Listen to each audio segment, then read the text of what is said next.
আজ 18 জুলাই শুক্রবার জানাবো আজকের বাছাই করা গুরুত্বপূর্ণ 10টি তাজা খবর। শুরুতেই দেখে নেব আজকের সংবাদ শিরোনাম। ফের উত্তাল বাংলাদেশ, দফায় দফায় সংঘর্ষে রণক্ষেত্র গোপালগঞ্জ, জারি কারফিউ। ডিটেনশন ক্যাম্পে পাঠানোর হুমকি টিএমসির মুসলিম বিধায়কের। মঙ্গলবার বলেছিলেন যাব, মোদি আসার আগের রাতে দিলীপ জানিয়ে দিলেন যাচ্ছেন না দুর্গাপুরে। 21 জুলাইয়ের জন্য বাস তোলা যাবে না, যানজটও যেন না হয়, কড়া নির্দেশ দিল হাইকোর্ট। ইউনূসের ভবন পর্যন্ত লং মার্চ, মাঝরাতে বড় বদলের ডাক হাসিনার। 26 বিধানসভা নির্বাচনের প্রথম প্রার্থীর নাম ঘোষণাই করে দিল তৃণমূল। অসমে বাঙালিদের পরিস্থিতি ভয়াবহ, উচ্ছেদের নোটিশ ঘিরে বিতর্ক, ধুবুড়িতে বিক্ষোভের ছবি পোস্ট তৃণমূল নেতার। এতক্ষণ শুনছিলেন সংবাদ শিরোনাম, এবার আসছি বিস্তারিত খবরে। ফের উত্তাল বাংলাদেশ, রণক্ষেত্র বঙ্গবন্ধুর গোপালগঞ্জ। গতকাল দিনভর দফায় দফায় হামলা সংঘর্ষ বাধে। সংবাদপত্র প্রথম আলো সূত্রে খবর, পরিস্থিতি নিয়ন্ত্রণে গতকাল রাত 8টা থেকে আজ সন্ধে 6টা পর্যন্ত গোপালগঞ্জে কারফিউ জারি। বঙ্গবন্ধু মুজিবুর রহমান শেখ হাসিনার জেলা গোপালগঞ্জ আওয়ামী লীগের গড় বলে পরিচিত। গতকাল গোপালগঞ্জে মার্চ টু গোপালগঞ্জের ডাক দেয় জাতীয় নাগরিক পার্টি এনসিপি। সেখানে মঞ্চ ভাঙচুর ও হামলা চালান আওয়ামী লীগ ও ছাত্রলীগের নেতা কর্মীরা, এমনটাই খবর প্রথম আলো সূত্রে। এমনকি হামলার মুখেও পড়েন এনসিপি নেতারা। শেষ পর্যন্ত সেনা পাহারায় তাদের সমাবেশ স্থল ছাড়তে হয়। ডিসির বাসভবন, জেল চত্বরের আশেপাশে ভাঙচুরের ঘটনা ঘটেছে। পুলিশের ওপর হামলা, গাড়িতে আগুন লাগানোর ঘটনাও ঘটেছে। ঢাকার বাইরে অন্তত 20টি জায়গায় সড়ক মহাসড়ক অবরোধ করা হয়। সাউন্ড গ্রেনেড ও গুলি ছুড়ে পরিস্থিতি নিয়ন্ত্রণে আনার চেষ্টা করে বাংলাদেশ পুলিশ। জাতীয় নাগরিক পার্টি এনসিপির আন্দোলনের 1 বছর পূর্তি হচ্ছে। গতকাল গোপালগঞ্জে দফায় দফায় উত্তেজনা দেখা গিয়েছে। 4 জনের মৃত্যুর খবর পাওয়া যাচ্ছে সূত্র মারফত। 9 জন গুলিবিদ্ধ হয়েছেন বলেও খবর পাওয়া যাচ্ছে। এই পরিস্থিতিতে গোপালগঞ্জে পুলিশের সঙ্গে খণ্ডযুদ্ধ হয়। পুলিশের বিরুদ্ধে গুলি চালানোর, হামলা চালানোর অভিযোগ উঠেছে। উত্তেজনার পরিস্থিতিতে সেনাবাহিনীও গুলি চালিয়েছে বলে অভিযোগ। গুলিবিদ্ধ 9 জন হাসপাতালে চিকিৎসাধীন বলে জানা গিয়েছে।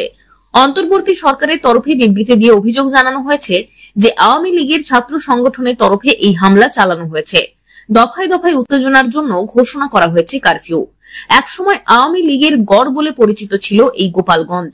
সেখানে এনসিপির অনুষ্ঠান চলাকালীন কারা এই হামলা চালালো, উত্তেজনার পরিস্থিতি তৈরি করলো, অভিযোগের তীর আওয়ামী লীগের ছাত্র সংগঠনের দিকে। আর এই উত্তেজনার পরিস্থিতির আসল কারণ কি তা আগামী দিনে আরো স্পষ্ট হবে। গোপালগঞ্জের অশান্ত পরিস্থিতিতে সেনা এবং পুলিশ গুলি চালিয়েছে বলে অভিযোগ। সূত্রের খবর, আহতের সংখ্যা আরো বাড়তে পারে। যেসব আহত হাসপাতালে চিকিৎসাধীন তাদের মধ্যে অনেকের অবস্থা আশঙ্কাজনক বলে খবর। গত বছর জুলাই মাস থেকেই পরিস্থিতি অশান্ত হতে শুরু করেছিল বাংলাদেশে। কোটা সংস্কার আন্দোলনের আঁচে পরিস্থিতি এতটাই খারাপ হয় যে বাংলাদেশ ছেড়ে পালাতে বাধ্য হন তৎকালীন প্রধানমন্ত্রী শেখ হাসিনা। এরপর থেকেই বারংবার উত্তপ্ত হয়েছে বাংলাদেশের বিভিন্ন এলাকা। কিছুদিন আগেই এসেছিলেন আলিপুরদুয়ারে। 26 নির্বাচনের আগে দলের নেতা কর্মীদের উদ্দেশ্যে একজোট হয়ে লড়াইয়ের ডাকও দিয়েছিলেন। এবার ফের আসছেন। রাত পোহালেই দুর্গাপুরে বিরাট জনসভা। কয়েকদিন আগেই সেখানে পৌঁছে গিয়েছেন বিজেপির সব হেভিওয়েটরা।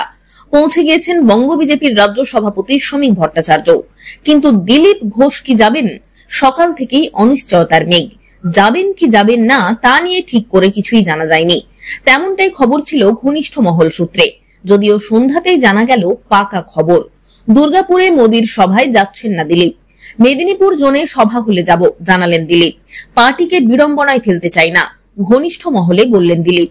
প্রসঙ্গত, শেষ লোকসভা নির্বাচনে এই দুর্গাপুর থেকেই দিলীপ ঘোষকে টিকিট দিয়েছিল বিজেপি। কীর্তি আজাদের সঙ্গে জোরালো টক্কর হলেও শেষ বেলায় নিরাশ হয়েই ফিরতে হয়েছিল দিলীপকে। যদিও চেনাগড় মেদিনীপুর থেকে সরিয়ে তাকে সেখানে দাঁড় করানো নিয়ে বিতর্ক কম হয়নি। দুর্গাপুর যাওয়া নিয়ে গত মঙ্গলবার মুখ খুলতে দেখা গিয়েছিল দিলীপ ঘোষকে। স্পষ্ট বলেছিলেন, শেষ নির্বাচনের সময় অনেক জায়গায় সভা করেছেন প্রধানমন্ত্রী। আমি তখন নির্বাচনের কাজে ব্যস্ত ছিলাম। আগে আলিপুরদুয়ারে এসেছিলেন, কিন্তু অত দূরে যাওয়া সম্ভব ছিল না। কর্মীরা ডেকেছে আমাকে দুর্গাপুরে, সেখানে চলে যাব। সবার জন্য কোনো আমন্ত্রণ পত্র হয় না। হাজার হাজার লোক আসবে, জানাবেন মিডিয়ায় জেনে লোক আসবে। পার্টির কর্মী এমন ভাবে আসবে, আমিও যাব। রাজ্যের আদিবাসী সাংসদকে ডিটেনশন ক্যাম্পে ঢোকানোর হুমকি দিলেন তৃণমূলের মুসলিম বিধায়ক। বুধবার ভিনরাজ্যে বাংলাভাষীদের ওপর নির্যাতনের অভিযোগ তুলে মালদায় তৃণমূলের প্রতিবাদ মিছিল শেষে জনসভা থেকে এই হুমকি দেন জেলা তৃণমূল সভাপতি তথা মালতীপুরের বিধায়ক আব্দুর রহিম বক্সি। একই সঙ্গে বিজেপি জিন্দাবাদ বললে হাত কেটে নেওয়ার হুমকিও দেন তিনি। বুধবার বিকেলে মিছিল শেষে সভায় রহিম বক্সি বলেন, বাঙালিদের ওপর যদি অত্যাচার বন্ধ না হয়, এখানকার যে নেতা দিল্লিতে গিয়ে প্রধানমন্ত্রী স্বরাষ্ট্রমন্ত্রীর কাছে গিয়ে বসেন, আপনি কি করে গ্রামে ঢোকেন আমরাও দেখে নেব। আমরাও গ্রামে আপনাকে বয়কট করে ডিটেনশন ক্যাম্প তৈরি করে সেখানে ঢুকিয়ে দেব। এমপি সাহেব, আপনি জেনে রাখেন, মাইকে বলছি, বাঙালি যদি এবার গুজরাট, বিহার, উত্তরপ্রদেশে মার খায়, মারের বদলা মার হবে, খুনের বদলা খুন হবে। এই সাবধান বাণীও থাকছে আজকের মঞ্চ দিয়ে। এরপর সাংবাদিকদের প্রশ্নের উত্তরে ফের একবার বিজেপি কর্মীদের হুমকি দেন তিনি। বলেন, বিজেপিকে যারা সমর্থন করছেন তাদের বিরুদ্ধে ব্যবস্থা গ্রহণ করা হবে। যারা এখানে হাত তুলে বিজেপি জিন্দাবাদ বলছেন তাদের হাত নামিয়ে নেব।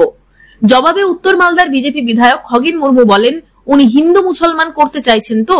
আমাকে ডিটেনশন ক্যাম্পে রাখলে আদিবাসীরা ওনাকে ছেড়ে দেবে নাকি? তৃণমূলের দিন ফুরিয়ে এসেছে। 2026-এ তৃণমূলকে রাজ্যের মানুষ ছুঁড়ে ফেলে দেবে, আর মালদা জেলায় তৃণমূল একটা আসনও পাবে না।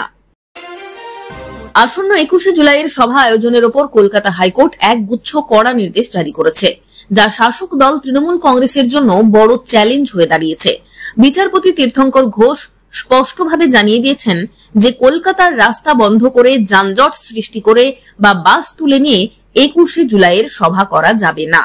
এমনকি ঐতিহ্যবাহী ভিক্টোরিয়া হাউসের সামনে এই সভা আর হবে কিনা তা নিয়েও দীর্ঘ শুনানির প্রয়োজন বলে মন্তব্য করেছেন বিচারপতি।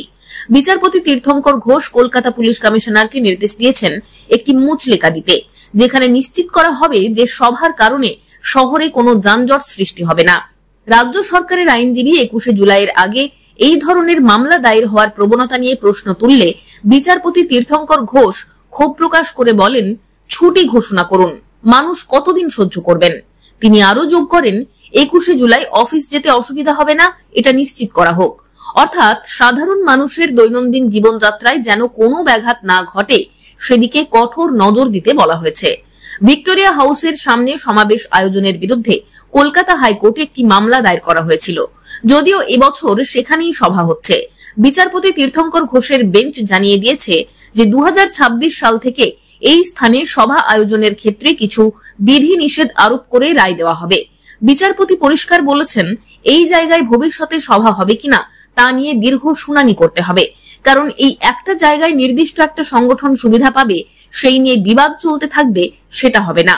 তিনি আরো স্পষ্ট করে বলেন, এবার শুধু সময়ের কারণে এই জায়গা বদল করতে বলতে পারছি না, তবে আগামী বছর এই জায়গা বদল করে অন্য কোনো জায়গায় সভা করবে, সেই লিখিত মুচলেখা এবার দিতে হবে।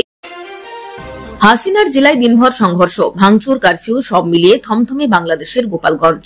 বুধের পর বৃহস্পতিতেও বজায় থাকলো একই ছবি, তবে আগের তুলনায় সাময়িকভাবে উত্তেজনা প্রশমন হয়েছে, বেড়েছে নিরাপত্তা।